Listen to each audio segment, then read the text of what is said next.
क्लीं शैतानी देवी नमः। ओम ह्रीं क्लीं शैतानी देवी नमः। ओम ह्रीं क्लीं शैतानी देवी नमः।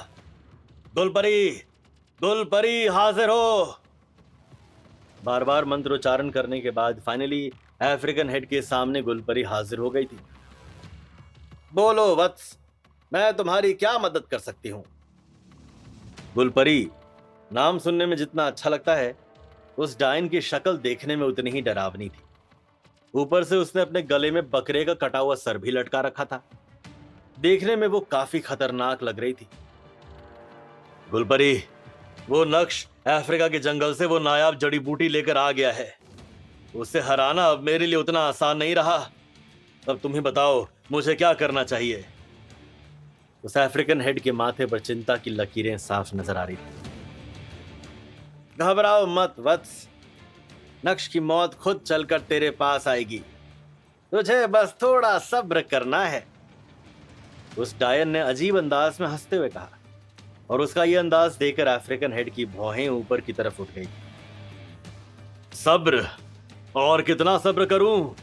मैंने उस कमीने को मिटाने के लिए क्या कुछ नहीं किया, और वो अफ्रीका जाकर नायाब जड़ी बूटी खोज लाया। अगर उसने उस जड़ी बूटी से पिल रिफाइन कर ली तो मेरी सारी मेहनत, ब्लैक फाउंडेशन का वजूद, सब कुछ मिट्टी में मिल जाएगा। वो परम ताकतवर बन जाएगा, और आप कह रही हैं कि उसकी मौत खुद चलकर मेरे पास आएगी? कंफ्यूज होते हुए उस अफ्रीकन हेड ने बड़बड़ाते हुए कहा, बिल्कुल, नक्श की मौत खुद चलकर तेरे पास आएगी, लेकिन इस बार नहीं। तुझे थोड़ा एक्स्ट्रा सब्र करना होगा। जो दिखता है हमेशा वही हकीकत नहीं होती है, और नक्श के साथ भी कुछ वैसा ही है। वो ताकत का निराकार रूप अपना चुका है। इस बार तुझे उसके सामने गिड़गिड़ाना होगा, अपने लोगों की जान बचाने की भीख मांगनी होगी। मैं जानती हूं कि वो तुझे और तेरे लोगों को माफ नहीं करेगा, और अपरंपार ताकत से धावा बोलेगा। तुझे बस मेरा नाम लेकर भभूत चाटनी है। मैं तुझे तेरे जीवन काल का आखिरी वरदान देती हूं। उसके बाद तू एक नई पहल के साथ शुरुआत करना। देखना, नक्श की मौत फिर से तेरे पास चलकर आएगी, और वही तेरे लिए एक अनोखा और आखिरी मौका होगा। उस अफ्रीकन हेड को वरदान देने के बाद वो गुलपरी वहां से गायब हो गई। उस अफ्रीकन हेड को जैसा बोला गया था उसने वही किया। नक्श के सामने उसने माफी भी मांगी और लिटरली घुटने टेक दिए थे। हालांकि नक्श ने अफ्रीकन हेड की हरकतों पर ध्यान नहीं दिया, और जो करने आया था वही किया। इस समय नक्श सम्राट एम्पायर का नजारा देखने लायक था। नक्श शेर के जैसे अकेले आया था, और खड़े खड़े माला का जाप करते हुए उसने ऐसा अटैक किया कि पलक झपकते ही ब्लैक फाउंडेशन के हजारों एक्सपर्ट्स सीधा नरक लोक पहुंच गए थे। वो अफ्रीकन हेड भी 100 फीट हवा में उछलकर जमीन पर गिरा था। खुली आंखों के साथ उसकी सांसें भी उखड़ गई थी। नक्श को ब्लैक फाउंडेशन के उन एक्सपर्ट से नहीं, बल्कि सिर्फ और सिर्फ उस अफ्रीकन हेड से मतलब था, और उसे मरा हुआ देखकर नक्श का दिल गार्डन गार्डन हो गया था।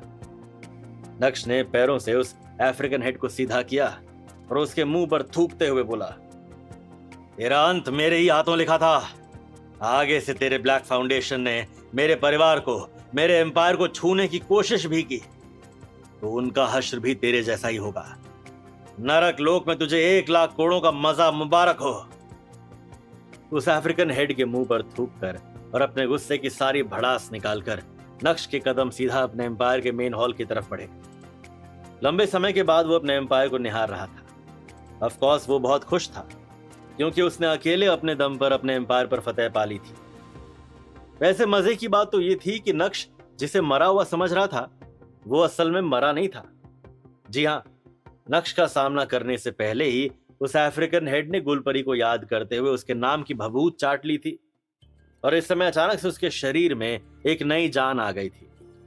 हालांकि वो भयंकर रूप से इंजर्ड था, लेकिन उसकी जान बच गई थी।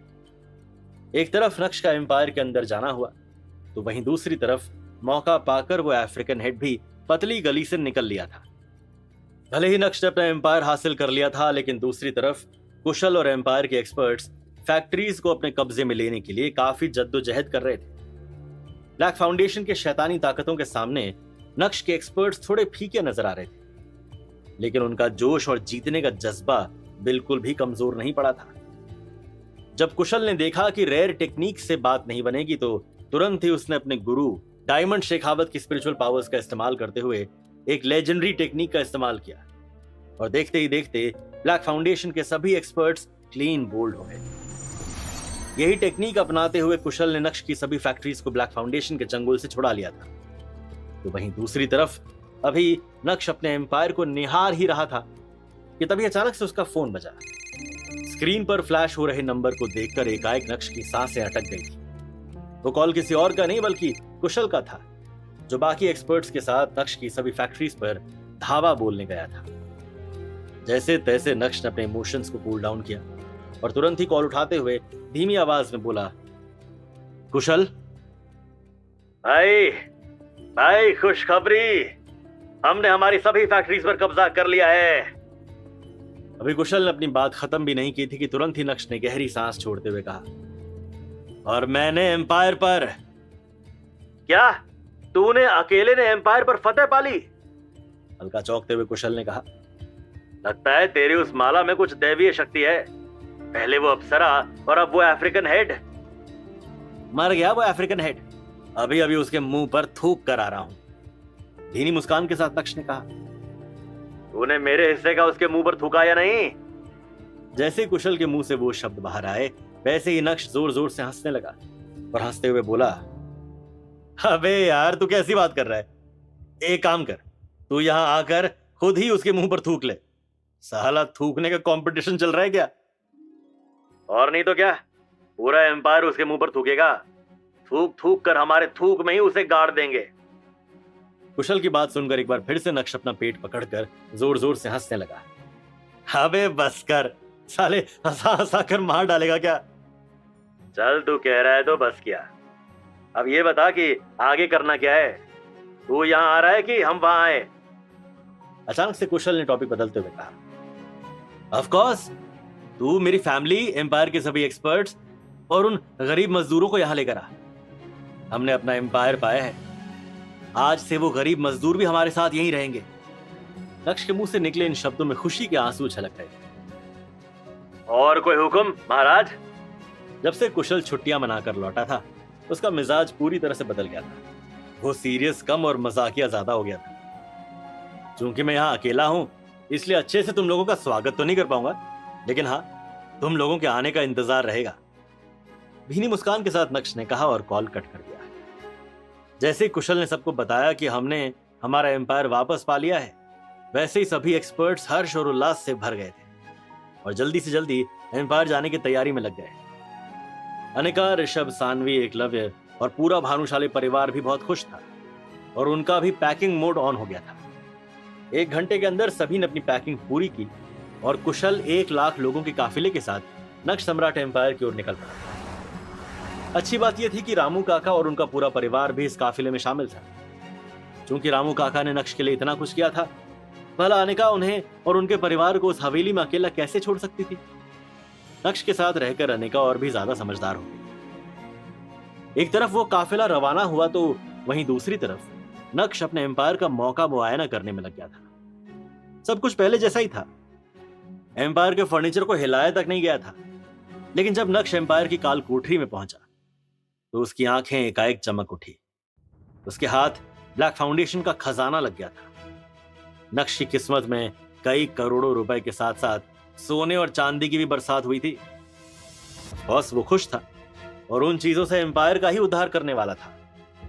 खैर, पूरे एम्पायर का मौका मुआयना करते हुए 4 घंटे कब बीत गए नक्श को पता ही नहीं चला। और जैसे ही नक्श ने एम्पायर के मुख्य दरवाजे पर हरकत नोटिस की, वैसे ही वो समझ गया था कि उसका परिवार पहुंच गया है। मजे की बात तो ये थी कि कुशल सिर्फ नक्श के परिवार, एम्पायर के एक्सपर्ट्स और उन गरीब मजदूरों को नहीं लाया था, बल्कि वो साथ में शहर का सबसे प्रसिद्ध कोहिनूर बैंड को भी लाया था। बैंड बाजे के साथ सबसे पहले कुशल ने ही एंट्री ली और सीधा जाकर नक्श के गले लग गया। उसके बाद अनिका, बच्चे और नक्श के माता पिता भी उससे मिले। हर कोई उसे बधाई देता हुआ ही नजर आया। लेकिन कुशल ने फिर से वही पुराना टॉपिक बाहर निकालते हुए कहा, उस अफ्रीकन हेड की डेड बॉडी कहां है? जरा मैं भी तो उसके मुंह पर थूक कर आऊं। थूकने का मजा क्या तू अकेला उठाएगा? अबे यार, ये थूक थूक थूक थूक नहीं हुआ साला, आफत हो गई। और क्या तेरे इंतजार में मैं उन हजारों लाशों को यहां सड़ने के लिए रखने वाला था? हो गया उनका दाह संस्कार। कुशल की हरकतों से नक्श थोड़ा इरिटेटेड नजर आया। तो उनकी मोक्ष प्राप्ति के लिए मटकी तूने फोड़ी और पंडित भी तू ही बना। जैसे ही कुशल के मुंह से वो शब्द बाहर आए, वैसे ही नक्श ने मुंह बनाते हुए कहा, साले चुप कर जा, वरना मार मार के तेरा तुम्बा बना दूंगा। अबे आ जा यार, साले इतना खुश है कुछ भी बोल रहा है। उल्टा चोर कोतवाल को डांटे। जी हाँ, कुशल ने उसी मुहावरे का उदाहरण पेश किया और एक बार फिर से नक्श को गले लगा लिया।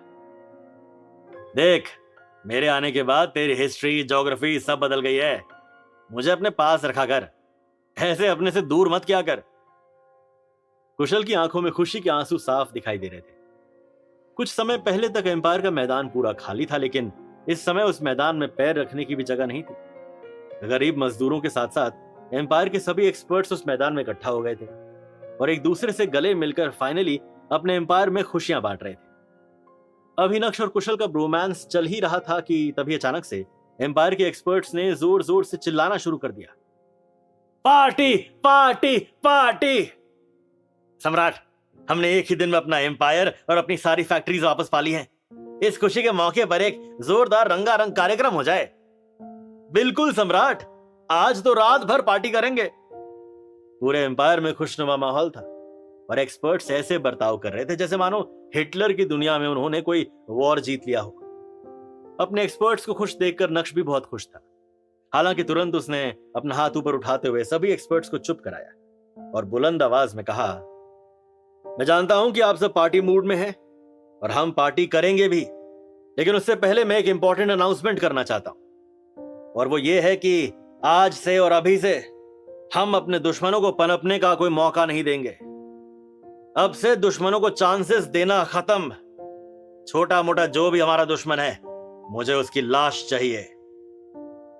नक्श की आंखों में डिटर्मिनेशन साफ नजर आ रहा था और नक्श की बात सुनकर सभी एक्सपर्ट्स का खून खौल उठा था। भले ही हमने उस अफ्रीकन हेड को मार दिया है, हमारा एम्पायर वापस पा लिया है, अपनी फैक्ट्रीज को उनके चंगुल से निकाल लिया है, लेकिन यह खुशी का दौर ज्यादा दिन नहीं टिकेगा। ब्लैक फाउंडेशन का कोई और हेड आएगा और अपने दिमाग की तिगड़म लगाते हुए हम पर फिर से हमला करेगा। अचानक से नक्श को अपने गॉडफादर की वो बात याद आई और उसी संदर्भ में उसने आगे कहा, ब्लैक फाउंडेशन को जड़ से खत्म करने में बहुत समय और बहुत खून बहने वाला है और मैं बहुत अच्छे से जानता हूं कि आगे बहुत भयानक खतरे आने वाले हैं। क्या मेरे एम्पायर के एक्सपर्ट्स उन खतरों को चुनौती देने के लिए तैयार हैं? हम सब तैयार हैं सम्राट, एकदम फौजी स्टाइल में सभी एक्सपर्ट्स ने एक साथ कहा। बहुत खूब, अपनी आवाज को और बुलंद करते हुए नक्श ने कहा, हम अपने दुश्मनों को दिखा देंगे कि भले ही हमारे रास्ते में कितने ही मुश्किलें क्यों ना आ जाएं, हम उनका डट कर सामना करेंगे और आप लोगों को चिंता करने की बिल्कुल जरूरत नहीं है, क्योंकि अंत में जीत सच्चाई की ही होगी। नक्श के अनाउंसमेंट ने एक तरफ जहां एम्पायर के एक्सपर्ट्स में नया जोश फूंक दिया था, तो वहीं दूसरी तरफ वो गरीब मजदूर बहुत सुरक्षित महसूस कर रहे थे। ऑफ कोर्स वो बहुत खुश थे क्योंकि अब उनकी आगे की जिंदगी अच्छी कटने वाली थी। अनाउंसमेंट के बाद अभी नक्श शाम की पार्टी का ऐलान करने ही वाला था कि तभी अचानक से अनिका ने कहा, नक्श, माना कि ब्लैक फाउंडेशन के पास कई हेड हैं और हम 2 हेड्स को तो निपटा भी चुके हैं। जिस तरह उन दोनों को टिकाया उसी तरह तीसरे को भी टिका देंगे, तो ऐसे में और भयानक खतरा क्या हो सकता है? पापा, ब्लैक फाउंडेशन से और भयानक भला और क्या हो सकता है? हम 2 बार उन्हें हरा चुके हैं। मुझे नहीं लगता कि अब वो हमसे पंगे लेने की गलती करेंगे। पता नहीं आप किस खतरे की बात कर रहे हैं। ऋषभ ने भी अपना दिमाग दौड़ाते हुए कहा, पापा, अब कौन सा खतरा आने वाला है? नक्श के बच्चे लिटरली उसके पीछे ही पड़ गए थे। एक ऐसा खतरा जिससे शायद मुझे अपनी कुर्बानी देनी पड़े। जैसे ही नक्श के मुंह से वो शब्द बाहर आए, वैसे ही वहां मौजूद सभी लोग एकाएक चौंक उठे थे। एकाएक मैदान में खामोशी पसर गई थी, एकदम पिन ड्रॉप साइलेंस। पार्टी करना तो उनके दिमाग से ही निकल गया था। क्या नक्श ने आने वाले खतरे को भांप लिया था? या फिर वो सिर्फ उसका अंदाजा था? नक्श किस खतरे की बात कर रहा था? कहीं वो खतरा मैम्बो तो नहीं, या फिर वो अफ्रीकन हेड? नक्श की बात सुनकर अनिका और उसके बच्चों का क्या रिएक्शन आएगा? एम्पायर के एक्सपर्ट्स कैसे रिएक्ट करेंगे? क्या